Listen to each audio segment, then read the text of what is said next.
Shalom.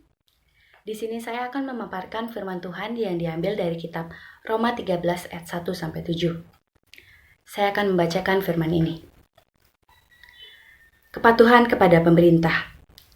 Tiap-tiap orang harus takluk kepada pemerintah yang ada di atasnya, sebab tidak ada pemerintah yang tidak berasal dari Allah, dan pemerintah-pemerintah yang ada ditetapkan oleh Allah.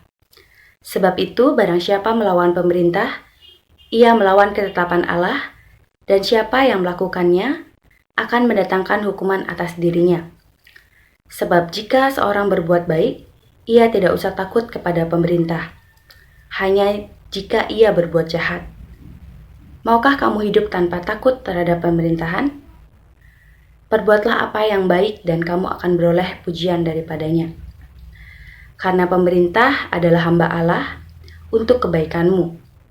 Tetapi jika engkau berbuat jahat, takutlah akan Dia, karena tidak percuma pemerintah menyandang pedang. Pemerintah adalah hamba Allah untuk membalaskan murka Allah atas mereka yang berbuat jahat. Sebab itu, perlu kita menaklukkan diri, bukan saja oleh karena kemurkaan Allah, tetapi juga oleh karena suara hati kita. Itulah juga sebabnya, maka kamu membayar pajak, karena mereka yang mengurus hal itu adalah pelayan-pelayan Allah. Bayarlah kepada semua orang apa yang harus kamu bayar, pajak kepada orang yang berhak menerima pajak, cukai kepada orang yang berhak menerima cukai, rasa takut kepada orang yang berhak menerima rasa takut, dan hormat kepada orang yang berhak menerima hormat. Firman ini membicarakan tentang kepatuhan seseorang kepada pemerintah. Kita sebagai umat Kristen yang baik harus mempunyai tanggung jawab sebagai warga negara, karena hal itu merupakan salah satu ketaatan kita kepada Allah.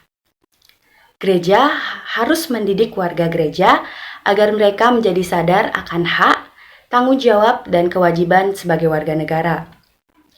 Gereja juga harus aktif dalam program-program yang sudah dicanangkan oleh pemerintah. Gereja tidak boleh hanya mementingkan kepentingan gereja saja dan tidak peduli tentang hal-hal duniawi.